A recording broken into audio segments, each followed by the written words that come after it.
Hundreds of bomb threats stirring up panic. We've learned the threats demanded Bitcoin as payment. Now, police believe that they were all just a hoax, but the threats flooded offices, public and private, from coast to coast, from the Boston Opera House to a busy Charlotte intersection to schools in the Denver area. Bay Area cities also were targeted. A dozen calls in the South Bay, several on the Peninsula, East Bay and North Bay, and more than 20 in the city of San Francisco. KPIX 5's Wilson Walker sat in on the police briefing. Wilson, what did they say? Well, look, someone thought they could scare up some money via a Bitcoin bomb threat. Well, tonight, whoever is responsible is the subject of an investigation unfolding across the country. This morning at approximately 10 a.m., the police department started receiving reports of bomb threats. They landed in the inboxes of financial institutions, tech corporations, even a parking garage. At least 20 emailed threats in San Francisco, a dozen in San Jose, 5 more in Palo Alto, and at least 2 in Oakland that we know of. And in abundance of caution, we taped off the streets for pedestrian traffic and for vehicle traffic. The San Francisco Fire Credit Union on California Street, just one of the institutions that received a threat, and that was of particular concern for the credit union's next door neighbors.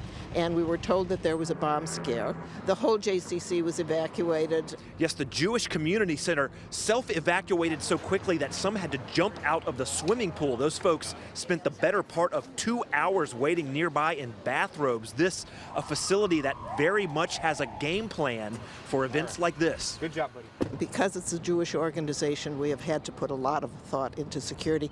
Eventually, a team of bomb-sniffing dogs cleared the scene here, but San Francisco police had to respond to and clear every single one of those approximately 20 locations around the city.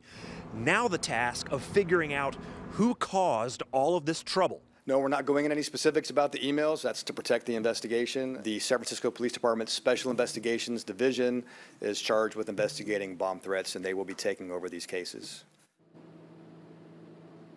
All right, a couple things to consider. One, we might not have discovered all these emails yet. Maybe someone hasn't checked their email today, and there are more bomb threats out there that we just, haven't surfaced yet.